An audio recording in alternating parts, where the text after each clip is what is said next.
Si vous voulez réussir dans les affaires, vous devez absolument perdre cette mauvaise habitude. Dans la vidéo d'aujourd'hui, les amis, je vais vous expliquer une petite différence très simple de mindset entre les losers et les winners.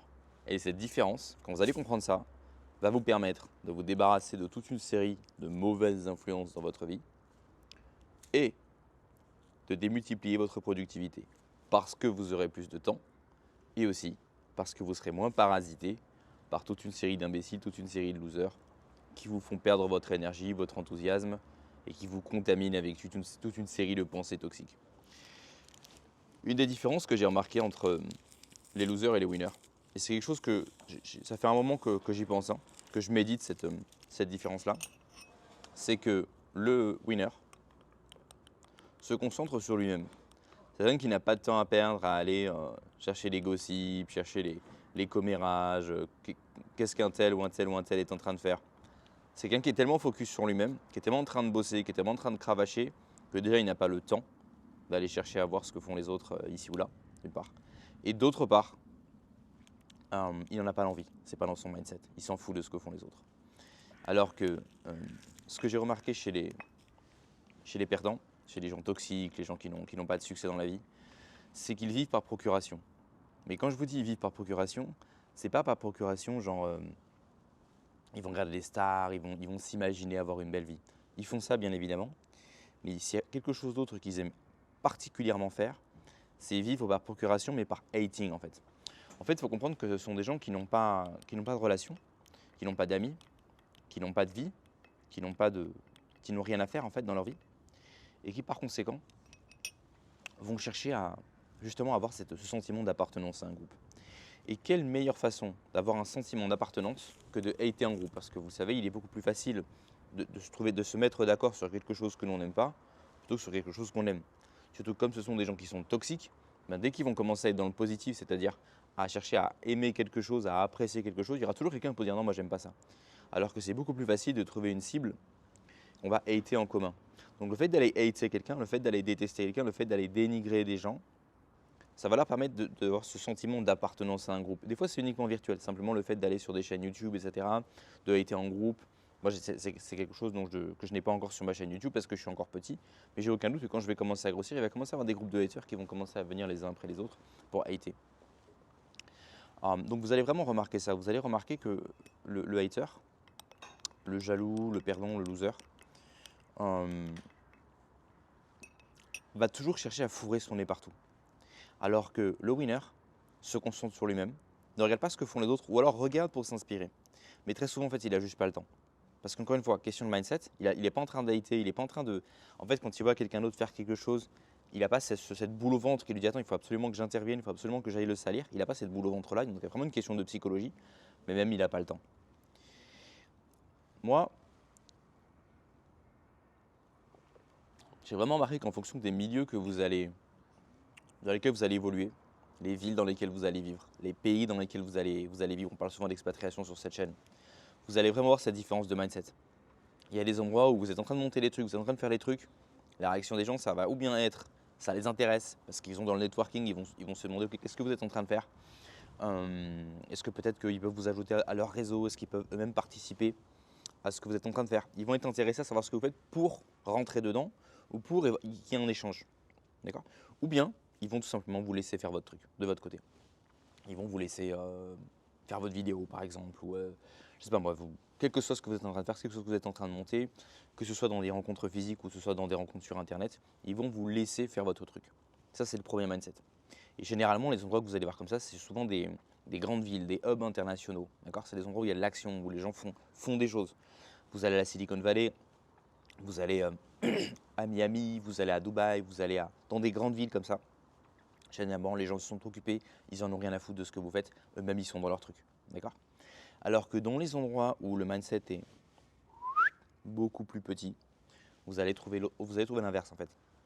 Vous allez trouver beaucoup plus de gens qui sont dans l'inaction, dans la passivité, qui sont dans la paralysie et qui de ce fait, comme ils n'ont rien à faire, comme ils n'ont envie de rien faire, sont dans le gossip. C'est-à-dire qu'en fait personne ne fait rien parce que ce sont tous des losers. Chacun se regarde en chien de faïence Et dès qu'il y en a un qui va commencer à vouloir sortir du panier le crabe, tout de suite, on va commencer à vouloir savoir qu'est-ce qu'il fait, pourquoi il fait ça, essayer de le décourager, ça sert à rien, ne le fais pas, ou alors de le ridiculiser, etc. etc., etc. Vous allez vraiment voir que c'est un spectre, hein, c'est pas binaire, hein.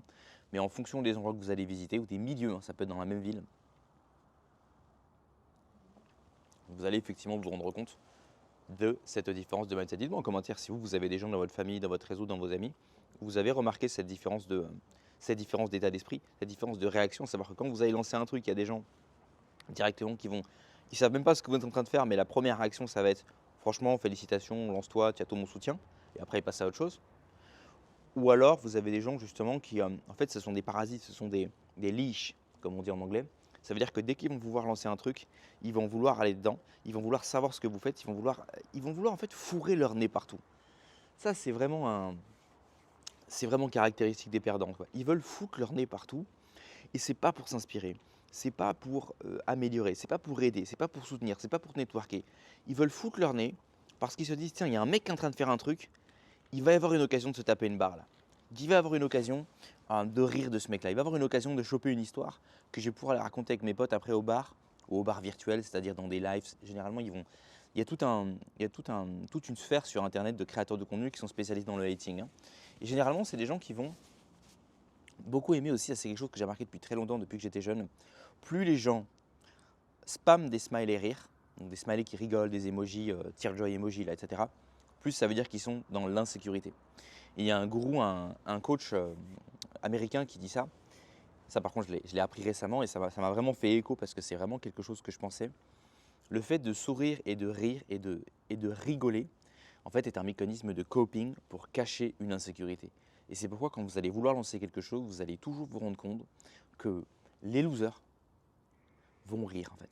Ils vont rire. Ils n'oseront pas forcément rire en face à face et encore moins en one-one, hein. Ils ne vont jamais venir vous voir dans la rue, dans la vraie vie pour se foutre de votre gueule, voilà, de visu, hein. Mais ça va toujours être caché, sous pseudonyme, ou bien alors quand ils sont en groupe, quand ils sont vraiment l'assurance en fait d'avoir un backup, d'être ou bien protégé par l'anonymat, ou bien protégé par la masse. C'est pour ça que vous allez voir des gens par exemple qui vont hater un créateur de contenu et pendant des années ils disent rien.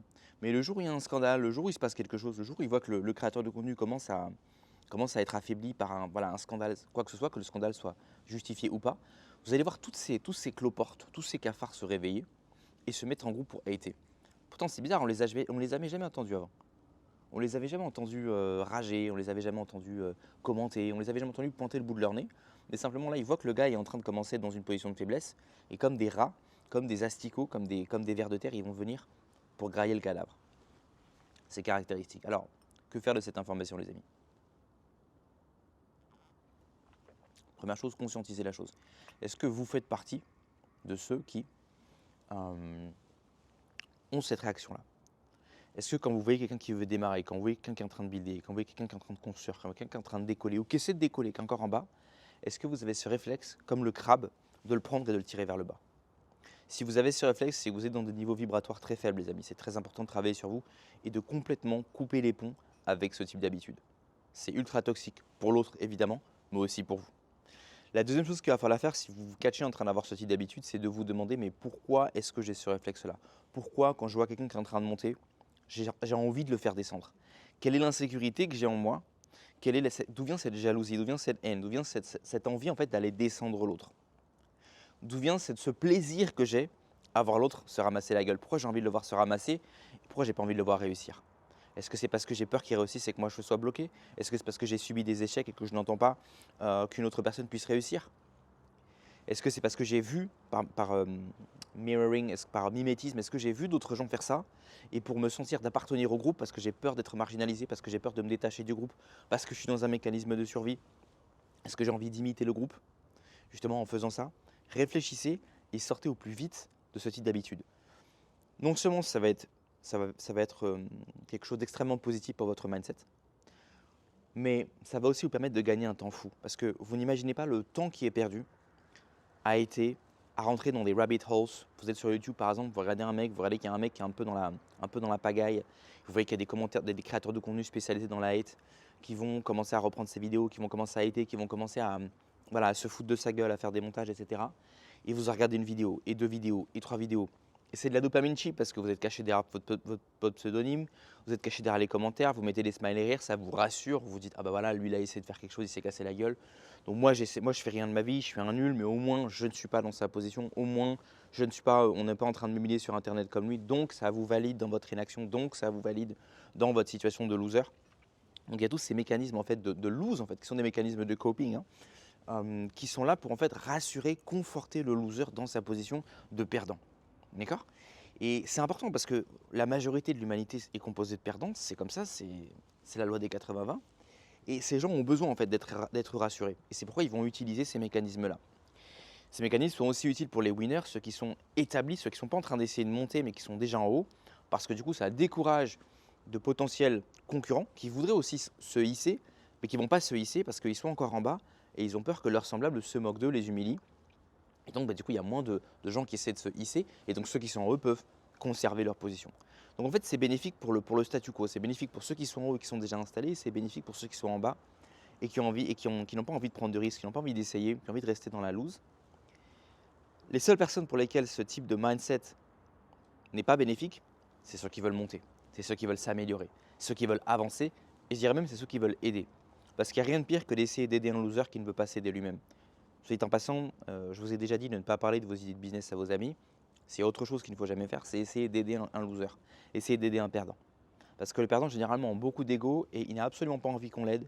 Il n'a absolument pas envie qu'on le fasse sortir de sa merde, puisque déjà le faire sortir de sa merde, c'est lui faire conscientiser qu'il est dans la merde. Rien que ça, déjà, c'est une étape qui est indépassable pour la majorité des gens.